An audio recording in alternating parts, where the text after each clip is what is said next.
굉장히 맛있는 물이 있었구나, 예비되어 있었구나. 그래서 원효가 큰 은혜를 입고 그날 맛있게 먹고 눈을 아침에 딱 떠보니까 어떤 것이 있었다고 하죠? 옆에 해골바가지가 있었다.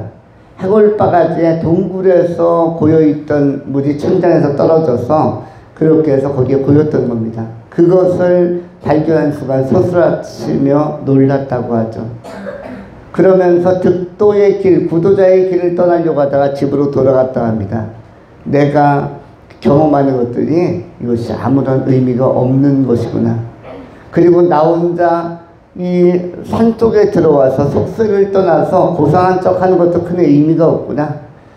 그냥 다시 대중 속에, 백성의 삶 속에, 시민 속에, 서민 속에 들어가서 그들과 함께 우리의 삶의 담론, 철학적인 이런 시각들과 그런 생각들, 그런 지평을 나누고 넓히면서 그렇게 조금이라도 유익하게 하는 쪽으로 그렇게 방향을 제시해야겠다 해서 원효는 산으로 들어가지 않고 산으로 가다가 다시 집으로 돌아갔다고 합니다. 그래서 대중적인 이런 불교 사상을 전파한 사람으로 불가에서는 나름 인정받는 고승에 속합니다.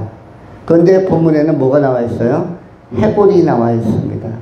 해골이 나와 있다는 말은 하필이면 예수님께서 십자가에 못 박히는 그 자리, 지역의 지명 이름이 해골린 골고다라면, 갈보리산 가운데서도 골고다라면 이 언덕, 해골이 의미하는 것은 무슨 뜻일까요?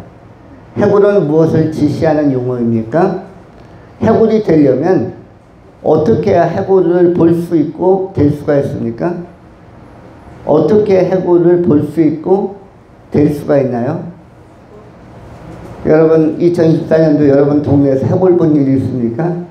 해골 본 일이 없죠? 해골을 보려면 일단은 사람이 죽어야 되는 것입니다. 죽어야 하고 그 다음에 근육과 피부가 전부 다 손상되어서 완전히 닳고 닳아서 완전히 썩어야만 해골이라는 실체가 나오는 것이에요.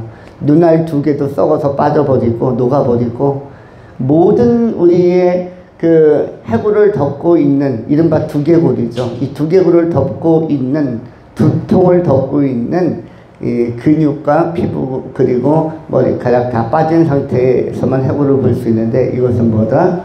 완벽한 죽음이다. 그래서 죽음과 사망을 의미하는 것입니다. 사망의 골짜기, 사망의 언덕에 올라간다는 것은 죽으러 가신다는 것을 의미하는 것입니다. 성경은 어떻게 이야기합니까? 한 번 죽는 것은 정한 이치요 그 위에는 심판이 있느니라. 사람이 준비할 것은 많이 있습니다. 건강도 준비하고 또 미래에 대한 경제적인 것도 준비하고 또 끝까지 인생의 마지막 날까지 즐겁게 살 수 있는 여러 가지 여건들을 준비하는 것이 다 좋지만 그러나 제일 중요한 준비는 죽음을, 이 사망을, 각자의 골고다를 준비해야 하는 것입니다. 각자의 무엇을? 골고다 언덕을 준비해야 하는 것입니다. 예수님은 이 골고다 언덕을 그냥 올라가지 않았고 요한복음 18장에서 제자들과 함께 기도하고 또 기도하면서 감람산에서 기도하고 또 기도하면서 준비했습니다. 어떻게 인생의 마지막을 준비하는 게 좋은가? 기도하고 또 기도하면서. 여러분이 지금 기도 생활을 시작하신다면 또 2025년도에 더 기도하신다면 그것은 여러분의 골고다를 준비해가는 거룩한 첫걸음이 될 수 있을 것입니다. 이것은 매우 복되고 좋은 일입니다.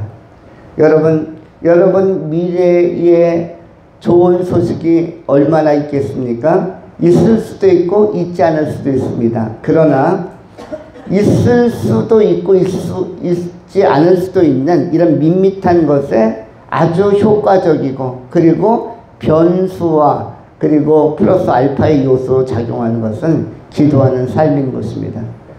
뻔한 삶이 아니라 뭔가 내가 뿌린 것보다 더 좋은 열매, 내가 행동한 것보다 더 좋은 결과, 반전의 반전, 그 반전의 반전, 역전의 역전, 이것이 나타날 때 엄청 희열을 느낄 수 있는데 그것은 기도를 통한 결과물로 나타날 수 있는 것입니다. 로마서 8장 28절에서는 이것이 바로 하나님을 사랑하는 자들 해야 할 일이며 하나님을 사랑하는 자 그 뜻대로 부르심을 입은 자, 무엇하기 위하여 부르심을 입은 자, 기도하기 위하여 부르심을 입은 자들에게는 이 모든 것이 합력하여 선을 이루니라. 달리 표현하면 하나님을 사랑하는 자는 기도하는 자이고 말씀 붙들고 기도하는 자이고 그들에게는 무엇이 일어난다? 모든 것이 합력하여 선을 이뤄난다. 선을 이루어간다. 이 선을 이루는 것을 갖다 우리 인간 입장에서 뭐라고 얘기하죠? 반전, 역전이라고 이야기하는 것입니다. 여러분 야구도 그렇고 분산상구라고 옛날에 그 야구 역전의 명수라는 야구부, 고등학교 야구부가 있었습니다. 저는 신일고등학교를 나왔기 때문에 분산상구는 저희 신일고의 팽팽한 맞수였습니다. 저 광주일고, 경남고, 부산고, 서울 충암고 전부 다 또 설린상고 제가 다니는 신일고의 맞수였는데 신일고는 전국대회에서 한 5번 이상 우승한 명문인데 그 명문 못지않은 명문들이 또 지방에 더 많이 있었습니다. 대형 스타들 유명한 야구인들도 많이 나왔고요. 그 중에서 유명한 학교가 군산상고였는데 이 학교는 야구부가 초반에는 계속 그 안타를 많이 맞고 그 점수를 많이 실점하다가 VMR 마지막에 가가지고 끝판심을 내가지고 대역전극을 펼치면서 역전의 역전을 거듭하면서 우승까지 한 학교로 유명한 학교였습니다. 그래서 군산상고는 마지막까지 봐야 한다. 7대1로 지고 있다고 해서 절망할 것 없다. 마지막에 데드볼로 나가고 포볼로 나가고 이러면서 관중들은 흥분합니다. 뭔가 만들어지고 있다. 다 졌던 경기 같은데 저거 하나하나 데드볼 나온 거 느낌이 이상하다. 포볼 나온 거 느낌이 이상하다. 포수가 공을 잡다가 볼이 뒤로 빠지는 느낌. 주자들 죽어야 할 주자가 죽지 않고 막 살아나고 또 2루에 견제를 했는데 견제구가 빠지고 또 내야 땅볼이 나와서 당연히 1루에서 아웃인데 그것이 잘못 던져져서 1루수로 키를 넘겨서 저쪽으로 굴러가고 위아래로 굴러가고 이러면서 주자들이 막 들어오면서 역전이 일어나는데 우리 인생에 있어서도 밋밋한 흐름이 아니라 뭔가 매력이 있고 그리고 와 내가 나지만 내 인생이 참 재미있다. 내가 나지만 다 죽어가는 그리고 희망이 없어 보이는 내 인생이 활력이 돋고 뭔가 참 좋다. 이렇게 하려면 뭐 해야 된다? 나의 인생의 마지막 골고다의 자리까지 남은 시간 동안 기도하면서 윤활유와 그리고 좋은 이 인생의 비료, 좋은 영적 비료를 계속 뿌리고 좋은 씨앗을 뿌려야 되는데 그것이 무엇이다? 좋은 씨앗을 계속 심는 것이 기도입니다. 기도 이외에는 다른 이유가 없다라고 예수님은 가르쳐 주셨습니다. 아무리 어려운 문제도 뭘로 풀 수 있다? 기도로 풀 수 있다. 그것이 영적으로 그 정신적인 문제가 있든 귀신 들린 문제든 사회적으로 복잡한 문제이든 갈등의 문제이든 뭘로는 풀 수 있습니까? 기도로는 풀 수 있는 것입니다. 기도로는 모든 문제를 풀어갈 수가 있습니다. 그래서 만사형통 이것보다 더 중요한 것이 무엇입니까? 만사를 형통의 상황으로 끌고 들어갈 수 있는 기도하는 힘이 우리에게 가장 중요한 것입니다. 만사가 형통해야 되는 것은 아니지만 어떤 상황 속에서도 만 상황 속에서 형통하게 합력할 선을 이루는 것은 기도의 힘이다. 우리가 성령의 능력으로 기도하고 성령을 의지하며 말씀의 토대에서 기도한다면 여러분의 삶도 여러분의 이상보다 좋은 삶, 합력하여 선을 이루는 삶, 위기를 다 넘어서고 평탄하고 화평하고 안정된 길로 다시 돌아설 수 있을 것입니다. 기도하면서 사망의 자리를 넘어서서 영광의 천국에 들어갈 때까지 골고다 너머의 부활의 영광의 나라에 들어갈 때까지 여러분들이 기도하면서 주님과 동행하는 지혜자들이 되실 수 있기를 축원합니다. 두 번째로 새 십자가, 십자가에 관한 말씀입니다. 18절부터 17절, 18절, 19절 계속적으로 어떤 단어가 나오냐면 공통적으로 십자가라는 단어가 나옵니다. 17절에서는 예수께서 자기의 십자가를 지시고 라고 되어져 있고, 또한 18절에도 예수를 십자가에 못 박을세라고 되어져 있고, 19절에도 패를 써서 십자가 위에 붙이니 십자가라는 단어가 계속 나오고 있습니다. 그런데 이 십자가는 예수님만 지는 십자가인가 하면 십자가는 예수님만 지는 십자가가 아닙니다. 예수님은 누구의 십자가를 졌습니까? 17절에 예수님은 누구의 십자가를 졌어요? 예수께서 누구 십자가 졌습니까? 누구 십자가 졌어요? 자기 십자가를 졌습니다. 자기의 십자가. 예수님은 예수님의 십자가를 졌습니다. 그리고 18절에는 예수님만 십자가에 못 박혔습니까? 아니면 좌와 우에, 예수님은 가운데 계셨고 좌와 우에 있는 두 강도도 십자가에 못 박혔습니까? 18절이 굉장히 중요한 규절입니다. 그들이 거기서 예수를 십자가에 못 박을세, 그 다음에 나오는 단어가 중요한데, 다른 두 사람도 그와 함께, 예수와 함께 좌우편에 못 박으니, 좌우편에 있는 무엇을 못 박은 것입니까? 십자가에 못 박은 것입니다. 예수는 가운데 있더라. 그렇다면 실제로 십자가는 몇 개가 정상이다? 3개. 우리 교회도 십자가를 몇 개 만들어야 된다? 가운데 하나만 만드는 것은, 이것은 골고다 언덕에 대한 상징을 사실은 많이 간소한 것입니다. 좌우에도 뭐가 있어야 된다? 십자가. 그러면 실제 십자가는 3개입니다. 앞으로 우리가 나중에 뭐 리모델링을 한다든지 뭐 이런 기회가 있으면 십자가를 3개를 한번 경론을 거쳐서, 검증을 거쳐서 만드는 것은 어떨까라는 생각이 듭니다. 자, 십자가는 뭐다? 원래 십자가는 뭐다? 3개고 그 센터에 누가 선다? 누가 있다? 예수님께서. 어떤 아이돌이나 걸그룹 같은 경우도 보면 센터에 누가 설 것인가를 정하는 것이 되게 중요하다고 이야기합니다. 그런데 새 십자가 안에는 가운데 중심에 예수의 십자가가 선 것입니다. 자, 그러면 이것을 어떻게 해석하고 어떤 교훈을 얻으면 좋을까요? 이 말은 우리 모두가, 두 사이드에 있는 강도는 누구를 의미하죠? 바로 여러분을 의미하는 것입니다. 그것은 우리가 지는 자기 십자가입니다. 만일 교회에 십자가 2개를 덧붙이면 그 십자가는 여러분의 몫이에요. 여러분이 달린 십자가입니다. 왜냐하면 우리는 불의와 불법과 죄인이라는 측면에서 두 강도와 약간의 차이밖에 없는 동일한 죄인일 뿐입니다.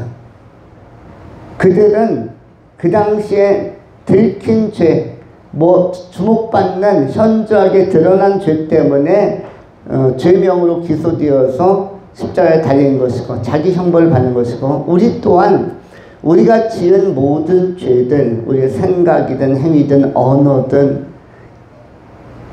이런 것들을 총합하면 우리도 십자가 지기에 합당한 우리 안에도 죄악과 죄가와 부패가 있습니다.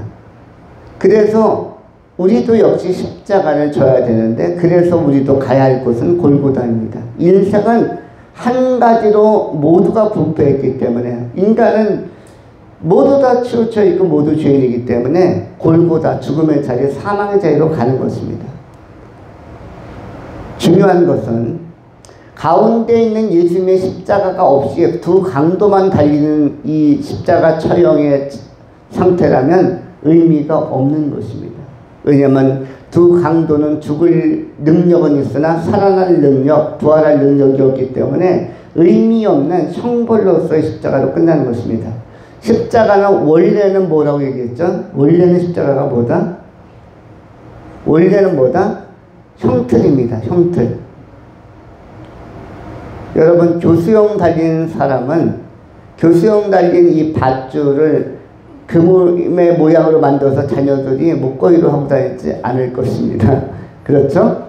귀걸이로도 그 교수형, 우리 아버지가, 우리 엄마가 교수형을 당했는데, 그런데 그거를 금목걸이로 만들지 않을 것입니다. 상징물로조차 만들지 않을 것입니다.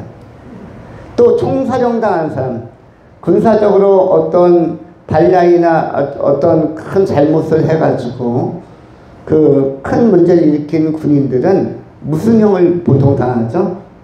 총사령을 당하죠. 잘 아시는 것처럼 총사령은 어떻게 집행이 되죠? 집행관들이 무엇을 가지고 오죠? 실탄 한 발씩을 장전하는데 10명의 집행관들이 총을 가지고 나오면은 그 중에서 실탄은 딱 한 발밖에 없고 나머지는 다 무슨 탄이라고 하죠? 공포탄. 그런데 총 든 사람들이 딱 10m 앞에 대기하고 있으면 거의 이 사람은 넋이 나가버립니다. 잠시 후에 총알이 날라와서 자기가 죽을 것 생각하면 아찔하죠. 그 첫 번째 쏘는 총알은 뭐라고 하죠? 공포탄 가진 사람들이 빵빵빵 하고 총을 쏘는데 이미 실탄 날아가기도 전에 공포탄 소리 탕 터짐과 동시에 사람들은 그냥 혼이 떠난다고 합니다. 여러분, 혼절했다는 표현이 있죠. 사도행전 5장에도 아나니아와 삽비라 이야기가 나오는데 그냥 영이 떠나버립니다. 그럼 죽는 것이에요. 그러면 호흡이 정지되고 심장 박동이 정지되고 뇌 기능이 정지되는데 그때 그 상태에서 이미 죽은 상태 속에서 실탄이 팍 들어갑니다. 그러면 이미 죽은 사람을 쐈으니까 이 집행관은 살인자예요, 아니에요? 이미 죽어있는 자를 하기는 사살을 했지만 이미 죽은 자를 시신해야 되고 한 방울 마지막 꽂은 거기 때문에 그래서 이 사람을 살인죄로 처벌하지 않습니다. 원래는 사람을 죽이면 이 집행관들도 이것도 기소되고 이것도 형벌을 받아야 되죠. 그런데 총을 쐈다고 해서 사람을 죽였다고 해서 이 사람을 따로 처벌하지는 않고 정당행위로 그렇게 인정을 합니다.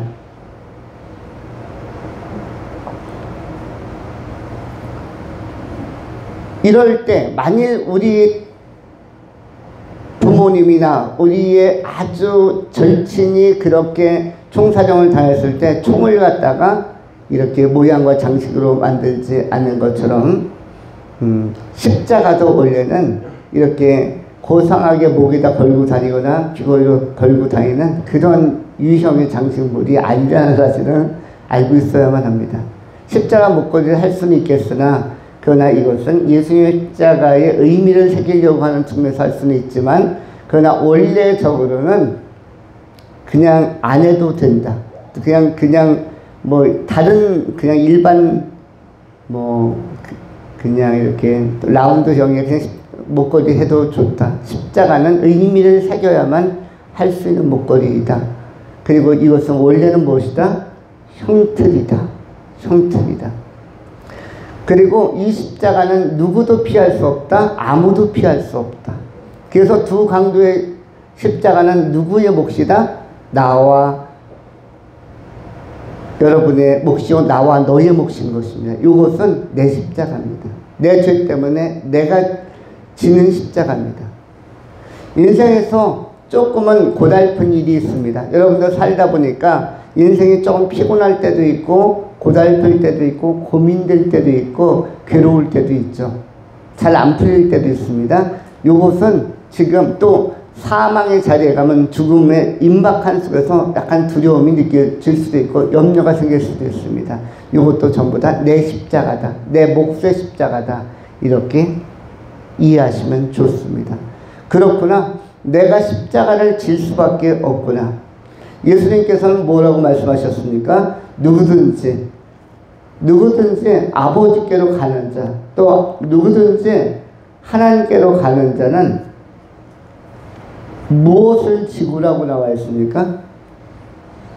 무엇을 부인하고 무엇을 지고 자기를 부인하고 또한 무엇을 지고 자기 십자가를 지고 마태복음 16장 24절로 25절의 성경에 이렇게 기록을 합니다.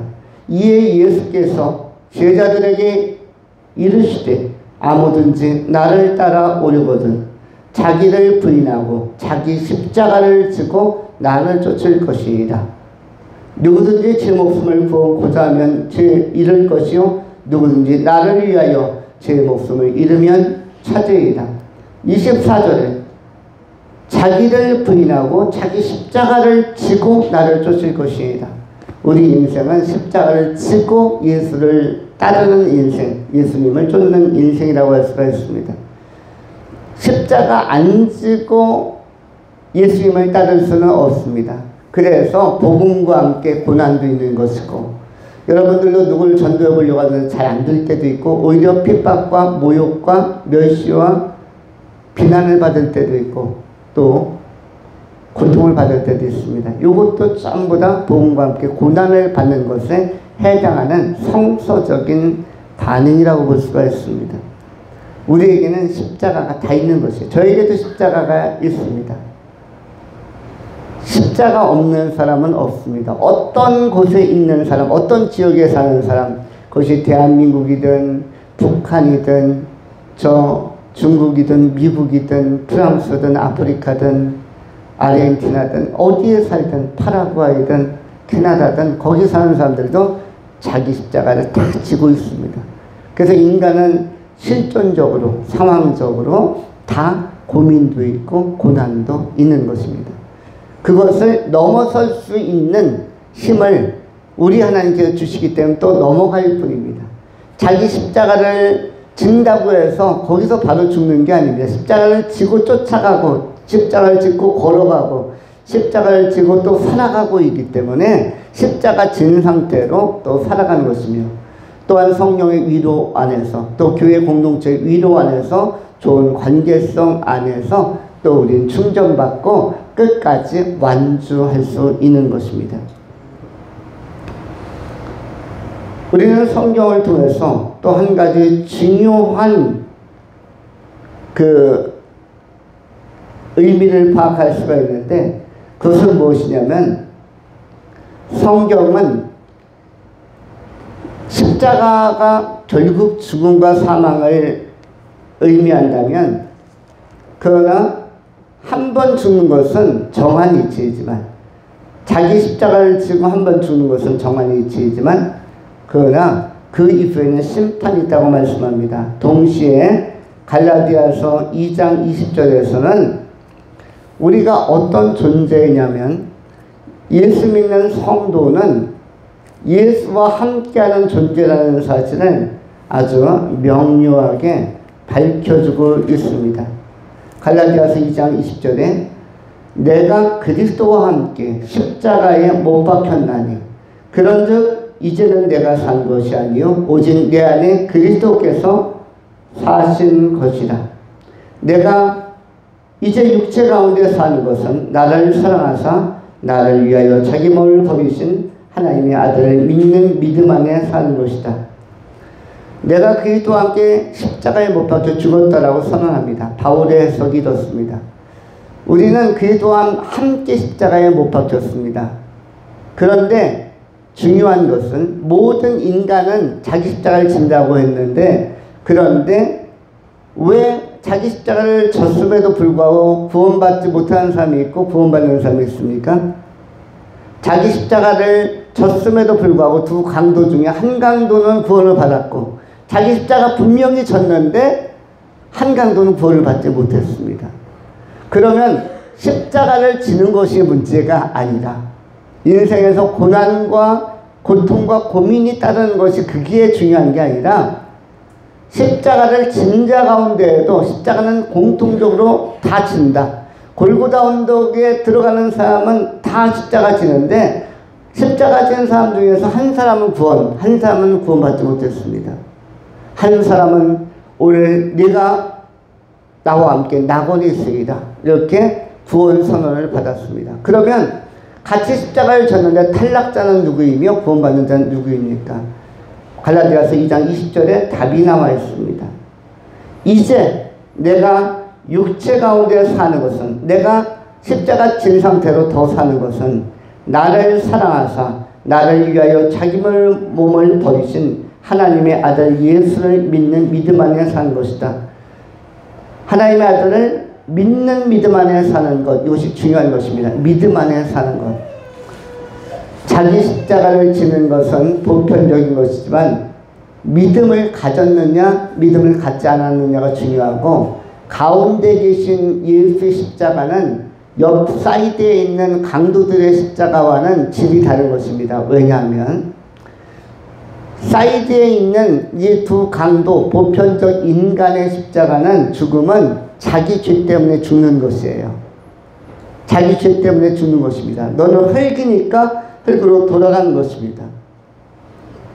그러나 가운데 계신 예수님은 죄가 없으신 하나님의 아들입니다.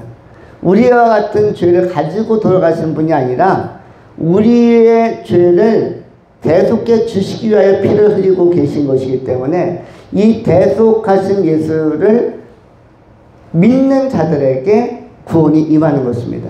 여러분, 구원받은 한 강도는 자기도 십자가 졌고 예수도 십자가를 똑같이 졌습니다. 그러면 십자가를 똑같이 지고 똑같이 형벌을 받고 똑같이 대못에 찔린 상태, 똑같이 피가 흐르는 상태 속에서 나도 피 흘려 죽고 예수도 피 흘려 죽으면 거기서 신앙 고백이나 믿음이 생성되기가 쉽지 않은 것입니다. 만일 예수님이 십자가 못 박힌 것 때문만 구원 사건이 발생한다면 강도도 십자가에 못 박혀 피 흘려 죽었는데요. 그렇기 때문에 십자가가 본질은 아니다라는 것이고, 십자가를 누가 지느냐가 중요한 것입니다.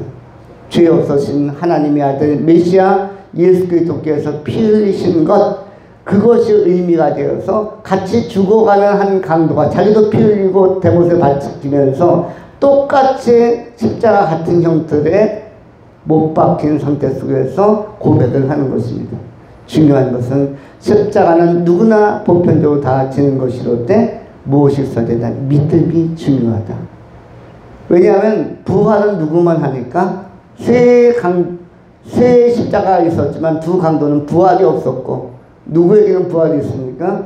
바로 예수 그리스도에게는 3일 만에 부활이 있기 때문에 하나님의 아들 부활하신 예수님은 우리 인류의 죄를 용서하기 위하여 흘린 십자가, 죄 없으신 분의 죽음이기 때문에 이 죽음이 의미가 되고 이것을 믿는 것이 중요한 것입니다.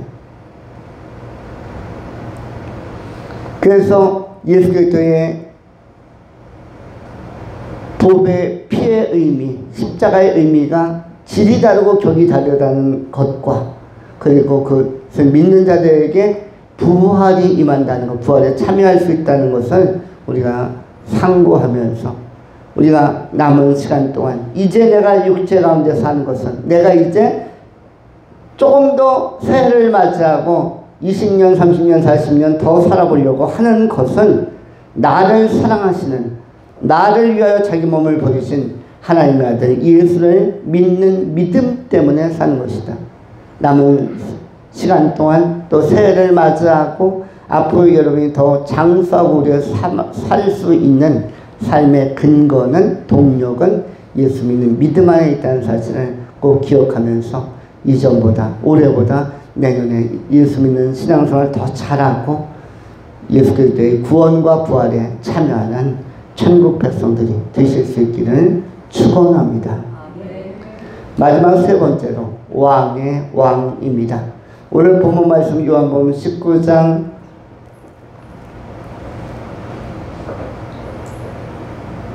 19절에 이렇게 기록되어져 있습니다. 빌라도가 패를 써서 십자가 위에 붙이니 나사렛 예수 유대인의 왕이라 기록되었더라. 나사렛 예수 유대인의 왕이란 단어가 나와 있습니다. 20절에 이 왕이라는 단어는 어떠한 용어로 쓰여졌는가? 예수께서 못 박히신 곳이 성에서 가까운 곳으로 많은 유대인이 이 패를 읽는데 나사렛 예수 유대인의 왕 이 패의 글을 읽는데 히브리와 로마와 헬라말로 기록되었더라. 히브리와 로마와 헬라말이라는 것은 무엇이죠?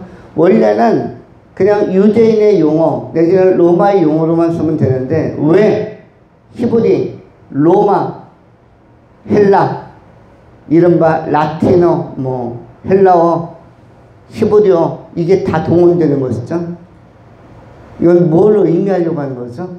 그 다음에 많은 사람들이 많은 유대인이 패를 읽었다라는 표현은 증인들이 되었다는 것입니다. 증인이 있었다. 이 죽음에 이 고결한 헌신적 죽음에 대속적 죽음에 증인들이 있었다. 그래서 많은 사람들이라는 이런 객관적 증거 자료를 기록한 것이고 빌라도라는 유대인이 아닌 로마인을 증거로 채택해서 오늘 이 본문 기록한 것입니다. 그리고 유대인, 로마인, 헬라인, 유대어, 히브리어, 로마어, 헬라어 이걸 계속 사용한 것은 이것이 국제적인 용어, 이를테면 보편성과 세계성을 이야기하는 것입니다. 특정한 사람들을 위해서만 죽은 게 아니라 로마인을 위해서도 그리스인을 위해서도 유대인들을 위해서도 이 말은 뭐냐면 전 세계 모든 사람을 위하여 이 십자가에 달리신 예수는 왕으로 오셨다는 것을 의미하는 것입니다. 이 역사의 왕, 지구의 왕, 그리고 인류의 왕, 우주의 왕, 모든 존재하는 모든 사물과 사람의 왕으로서 예수님께서 오셨다. 왕 중 왕으로 오셨다는 것을 의미하는 것입니다. 왕 중 왕이 이 지상에 이 낮은 땅에 올 필요가 있는가? 놀 필요가 없는데도 왔다면 그것은 무엇입니까? 그 성육신은 구원의 문제를 해결하러 친히 오셨다는 것을 의미하는 것입니다. 달리 표현하면 하나님의 아들 예수께서 이 땅에 자기를 낮추셔서 종의 형체를 가지고 이 땅에 오셔서 많은 영혼을 구원하시기 위하여 오셨다는 사실을 증거하고 있는 것입니다. 예수님은 왕의 왕이시며 만왕의 왕이시며 만주의 주가 되는 것입니다. 또한 모든 믿는 자들에게 구원을 주시는 전능의 하나님이십니다. 빌립보서 2장에 성경은 이렇게 기록을 합니다. 2장 5절부터 너희 안에 이 마음을 품으라. 곧 그리스도 예수의 마음이니 그는 근본 하나님의 본체시나 하나님과 동등됨을 취할 것을 여기지 아니하시고 오히려 자기를 비워 종의 형체를 가지고 사람들과 같이 되었고 사람의 모양으로 나타나셨으며 자기를 낮추시고 죽기까지 복종하셨으니 곧 십자가에 죽으심이라. 이러므로 하나님이 그를 즐겨 높여 모든 이름 위에 뛰어난 이름을 주사 하늘에 있는 자들과 땅에 있는 자들과 땅 아래에 있는 자들로 모든 무릎을 예수의 이름에 꿇게 하시고 모든 입으로 예수 그리스도를 주라 시인하여 하나님 아버지께 영광을 돌리게 하셨느니라. 이 만왕의 왕이 스스로 결단했다는 것, 왕이 스스로 헌신했다는 것은 굉장히 큰 의미를 갖는 것입니다. 이 땅에 있는 모든 죄의 문제를 해결하겠다, 척결하겠다, 이 땅에 있는 결정적 문제들을 해결하겠다라고 이 왕이 결단한 것입니다. 우리 예수님은 만왕의 왕이시며 만주의 주님이십니다. 예수 안에서 모든 것이 해결된 것입니다. 하늘왕, 전능왕 예수 그리스도를 우리가 더욱더 소중히 여기고 조금 더 관심을 가질 필요가 있습니다. 우리가 진심으로 예수를 믿는다면 진심하고 관심은 통일성이 있는 것이죠. 상관성이 있는 것입니다. 우리가 진심으로 예수 믿는 것이 맞다면 예수께 좀 더 관심을 갖고 예수께서 좋아하는 일, 기뻐하는 일, 예배자의 삶, 또 말씀과 기도에 좀 더 힘쓰는 일들을 새해에는 여러분이 도모하실 수 있기를 축원합니다. 기도하겠습니다. 할렐루야. 존귀하신 하나님, 전능의 왕, 만유의 왕 주님을 찬양합니다.